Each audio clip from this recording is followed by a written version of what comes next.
Namaha. My respectful namaskars to all of you. Let us continue with the topic Basics of Vedanta. In the last class, we took a very brief look at the three important Vedantic scriptures called as Upanishads, Brahma Sutra and Bhagavad Gita.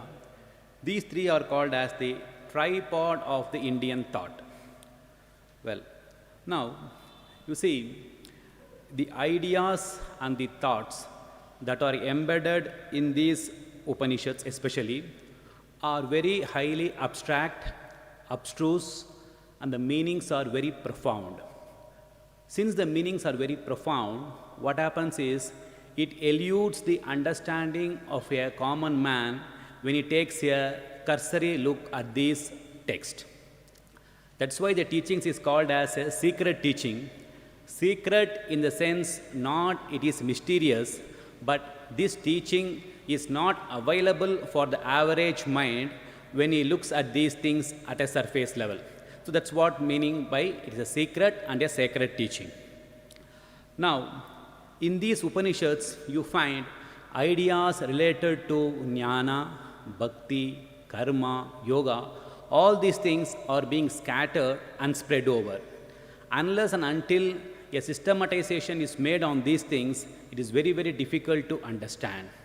To elucidate, for an elucidation, for explaining these things, the Lord Ishvara himself has come in the form of great acharyas who has taken a human form in the earthly scene and have written explanations, commentaries on these things based upon a school of Vedanta to which they belong.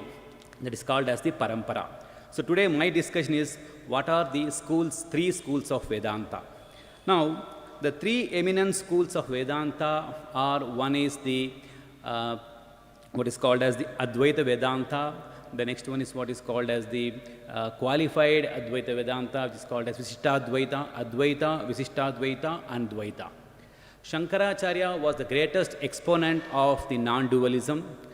Ramanujacharya belongs to the school of thought called as Visishtadvaita, and Madhvacharya belongs to the school called as Dvaita. Now, a question may arise in our mind, why three, why not one, right?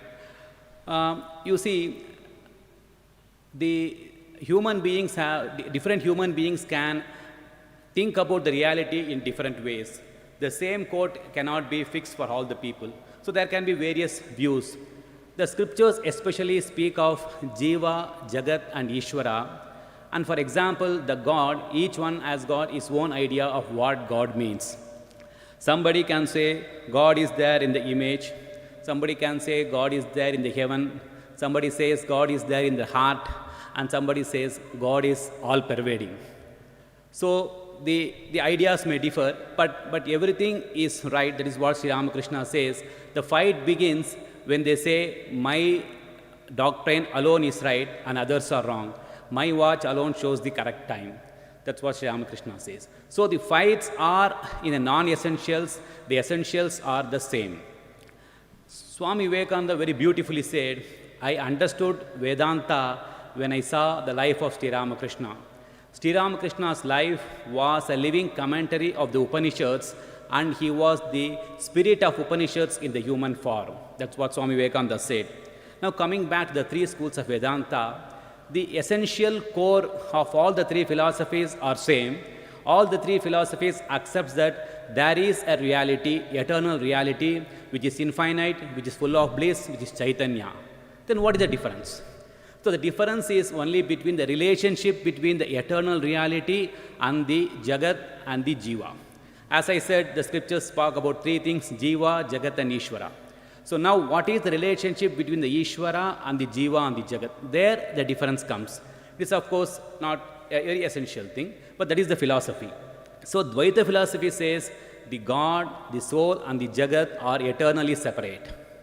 The Visishtadvaita says the Jagat and the Jiva are the part of Ishvara, or you can say they are the attributes of Ishvara. And Advaita philosophy says all these things depend upon an eternal reality, all the three things are just a superimposition or projections, and there is something else what is called eternal truth, Advaita, non-dual, it is the only one. Now, Sri Ramakrishna in the 19th century has harmonized all these three different approaches. That's very important.